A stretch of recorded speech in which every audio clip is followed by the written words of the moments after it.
Political party के नेताओं के बेटे रसूखदार को बचाने के लिए क्यों ऐसा हुआ? पटना के कौन विधायक हैं जिसका फोन, जिसकी पैरवी चलती रही? अभिनव जी, आपको भी बताना चाहिए कि ऊपर में किसका फोन आया। तो सभी लोगों का कॉल डिटेल और आप लोग निकाल लीजिए, किसको किसको फोन गया, किसका फोन गया। यदि आपको हिम्मत है ना, तो आप मनीष रंजन का बेटा और अंशु अग्रवाल का डीएनए टेस्ट करा लीजिए और वार्डन को उठा करके आप ले जाइए। क्या थाना प्रभारी की औकात और हैसियत हो सकती है पटना में रह करके?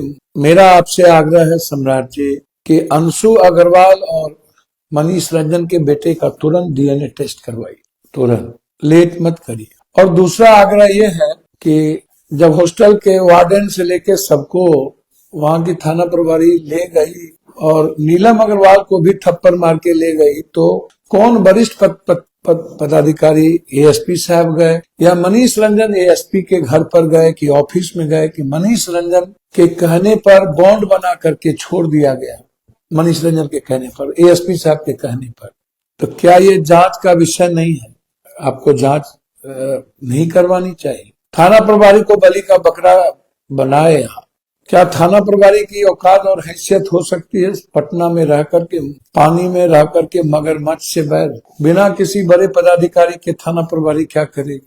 थाना प्रभारी तो ले तो गई थी, कोई और होगा उसमें। वो अभिनव जी, आपको भी बताना चाहिए कि ऊपर में किसका फोन आया। पॉलिटिकल पार्टी के नेताओं के बेटे रसूखदार को बचाने के लिए क्यों ऐसा हुआ? पटना के कौन विधायक हैं जिसका फोन, जिसकी पैरवी चलती रही? तो सभी लोगों का कॉल डिटेल और आप लोग निकाल लीजिए, किसको किसको फोन गया, किसका फोन गया।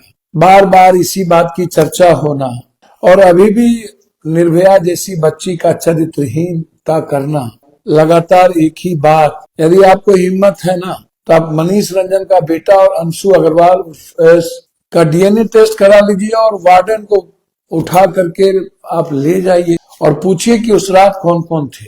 बस मैं यही कहने के लिए आपको फोन किया थी, लाइव पर हम आए थे कि उस परिवार को बकस दीजिए, आप उसको टॉर्चर मत कीजिए। ये मैं भीख मांगता हूं आपसे। उसकी माँ या उसके पिता आत्महत्या कर लेंगे, बहुत हो गया। अभी एक मासूम बच्ची का बलात्कार हुआ, गया से उठा के ले गया, चारों को गिरफ्तार कीजिए ना सम्राट बाबू। आप तो बहुत क्रांतिकारी आदमी हैं। मुजफ्फरपुर में एक मासूम बच्ची का बलात्कार किया गया पड़ोसी के द्वारा, हैवानियत पार कर। क्या दिक्कत है करने में? हम सबको मिलके करने की जरूरत है। मैं तो चाहता हूं कि आपके नेतृत्व में मजबूत हो, एक भी अपराधी छोड़े ना जाए, लेकिन पूरा पुलिस प्रशासन आपके अपमान पर अपमान आपका करते जा रही है, आपकी साखी चौपट कर रही है। आधा कट्ठा जमीन उन्होंने खरीदा और 1.5 कट्ठा घेर लिया। जब मैं आपसे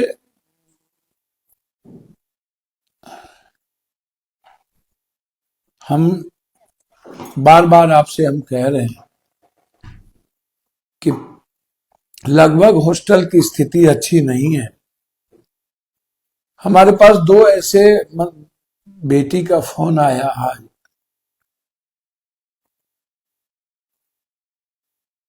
कि सर वार्डन और गेट के दरवान ये दोनों मिलकर के हम लोग के साथ टॉर्चर करता है। और वो हॉस्टल है कंकर बोरिंग रोड में। तो हम तो कई बार आपसे कह रहे हैं, अभी तक आप उस लेडीज को नीलम अग्रवाल को गिरफ्तार नहीं किए। और बॉन्ड पर किस आधार पर छोड़ा गया, ये भी नहीं हुआ। सतीश की गिरफ्तारी क्यों नहीं हो रही है? उनके साथ अभिषेक डॉक्टर कौन था, जो आपने जिक्र भी किया है कि पुलिस केस में मत करो, मत जाओ, कौन था? करिए ना। हम लोग को मिलकर अपनी बेटी को बचाने का अधिकार नहीं है क्या? हम लोग मिलकर काम करें। पैसे के लिए अपनी बेटी बेची को नीलाम तो ना करें।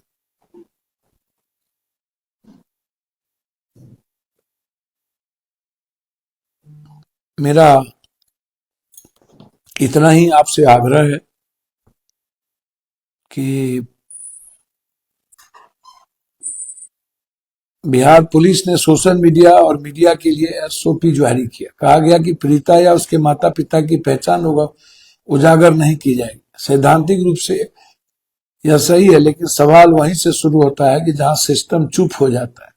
जब इस केस में पोस्को एक्ट लगाया ही नहीं गया, जब पुलिस ने खुद लड़की को बालिग मान लिया, तो फिर नाम उजागर करने से अचानक इतनी संवेदनशीलता क्यों? पोस्को तो आप लगाए नहीं, तो फिर ये ढोंग किस बात को लेके? क्या पब्लिक अंतर्यामी है जो खुद समझ जाएगी कि कौन बालिग है कौन नाबालिग है? दूसरा सवाल, नीट छात्रा मामले में जांच कर रही एसआईटी अब तक एक भी आरोपी तक क्यों नहीं पहुंच पाई? ये मेरे लिए बहुत 18 दिन 20 दिन 25 दिन सिर्फ कागजी मीटिंग और प्रेस नोट के लिए होते हैं, या फिर किसी को बचाने के लिए समय खरीदा जा रहा है?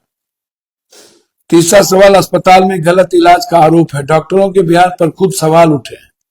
एम्स और पीएमसीएच के बयानों में विरोधाभास सामने आया, तो बताइए ना, एक भी डॉक्टर अब तक कार्रवाई क्यों नहीं हुई? यह सफेद कोट कानून से ऊपर है। चौथा सवाल, इंसाफ की उम्मीद लेकर खड़े माता पिता को पूछताछ के नाम पर बार बार क्यों बुलाया गया, परेशान क्यों किया गया बार बार? क्या पीड़ित परिवार अब आरोपी बन गया है और असली गुनाहगार आज भी सिस्टम की छाया में सुरक्षित है? आज मुद्दा छुपाने का नहीं, मुद्दा यह है कि आरोपी कौन है, गिरफ्तारी कब होगी, जवाबदेही किसकी तय होगी, ये इंपॉर्टेंट है। वैधानिक सूचना सभी social media platform, electronic media, print, ये सब पर किशोरी न्याय बालकों की देखरेख संरक्षण इतना आईटी अधिनियम प्रासंगिक विधिवतों के वैधिक कार्रवाई की जाएगी, जिसके लिए संबंधित स्वतंत्रता उत्तरदायित्व होगा। बाल पीड़ित गरिमा, गोपनीयता एवं कानून अधिकारों का सम्मान करें। ये जो आपने वैधानिक सूचना निकाली है, इसमें क्या राज है, किसको बचाना चाहते हैं आप बताइए? आप तो उनके माता पिता को टॉर्चर कर चुके हैं और पॉस्को एक्ट भी नहीं लगाए, और police social media print media को के आवाज को दबाने के लिए काम शुरू कर दी। आप अपनी बात तो बताते नहीं है, अपनी गलती तो आप बताते नहीं है। तो अपनी गलती तो आप बताइए कि किसके कहने पर छोड़ा गया थाना से। मैं तो बार बार आपसे कह रहा हूं, इसमें हो सकता है कि अभिनव जी नहीं हो, लेकिन अभिनव जी किसके दबाव में किए? थाना प्रभारी तो छोड़ने की हिम्मत हो नहीं सकती है। तो फिर ये प्यार किसने लिखवाए, ये जरा हमको बताइए, मैं आपसे जानना चाहता हूं। प्यार किसने लिखवाए, ये आपसे मैं जानना चाहता हूं। और जब डीजी साहब इस केस को खुद मॉनिटरिंग कर रहे थे और सम्राट चौधरी जी और पूरा बिहार इसमें गंभीरता से थी, तो हालात तो अच्छे नहीं है। तो प्लीज सम्राट बाबू, आप अविलंब वार्डन को और डॉक्टर की गिरफ्तारी हो। डॉक्टर ने टॉर्चर किया, प्यार किसके कहने पर छोड़ा गया वो सस्पेंड हो, और पुलिस की साख किस नेता और किस लोगों को बचाने में पागल हो गई। ये मामला बहुत ही महत्वपूर्ण है। इसीलिए मैं आपको फोन, ये दिल की बात कि गया में एक मासूम बच्ची के साथ 4 लड़के ने बारी बारी से 48 घंटे तक बलात्कार किया, पीटा भी गया और बेहोश करके उसके घर छोड़ दिए। मुजफ्फरपुर की घटना यही है। और बक्सर में अभी तक सम्राट बाबू न्याय नहीं मिली है, जो बच्ची जा रही थी, और न औरंगाबाद का जो गुप्ता परिवार परफेक्ट हॉस्टल का था, न उसको सही रूप से न्याय मिली। तो मेरा आग्रह है कि सम्राट बाबू डराने धमकाने के अलावे केस करवाने से बेहतर है हम लोगों को अपनी बच्ची को सुरक्षित रखना और हॉस्टल के मानक को तय करना। हॉस्टल नियम कानून कायदे के अनुसार हो, रजिस्ट्रेशन के बगैर हॉस्टल में कोई ना रहे, सीसीटीवी फुटेज माँ के पास एक्सेस हो और सीसीटीवी फुटेज के बगैर कोई हॉस्टल ना रहे, और हॉस्टल में, गर्ल्स हॉस्टल में कभी भी उस मकान मालिक का बेटा या लड़का या कोई भी आदमी वहां ना जाए। भीतर में वार्डन के अलावे कोई ना जाए। ये मेरा आग्रह है आपसे कि भयावह स्थितियां हम 27 तारीख या 28 तारीख को हम इस केस को नंगा करें और भी बड़े लेवल पर। मेरी विनती है आपसे कि नीतीश कुमार जी की साख जो सम्मान है वो बची रहनी चाहिए, और ये आप ही सम्राट जी कर सकते हैं। हमें पुलिस पदाधिकारी पर अब कोई भरोसा नहीं है। प्लीज उसका डीएनए टेस्ट करवाइए, डॉक्टर की गिरफ्तारी कीजिए, वार्डन की गिरफ्तारी हो, मनीष रंजन से पूछताछ शुरू हो कि वो जब नहीं था देहरादून में तो झूठ क्यों बोला, और मनीष रंजन के टेलीफोन का जांच कीजिए, उसके अन्य अगल बगल लोगों का जांच कीजिए, और मनीष रंजन का संबंध किस विधायक किस किस नेता के बेटे से है उसकी भी पूरी जांच करिए। बस मेरा इतना ही आग्रह है। न गेट टूटी न कुछ हुआ, और बच्ची हमारी चली गई। उस घर के सपने, प्लीज अब उस घर को टॉर्चर करना बंद कर दीजिए, बच्ची को बदनाम करना बंद कर दीजिए, मैं विनती करता हूं, और इस केस में न्याय कर दीजिए, हाथ जोड़ता हूं। धन्यवाद।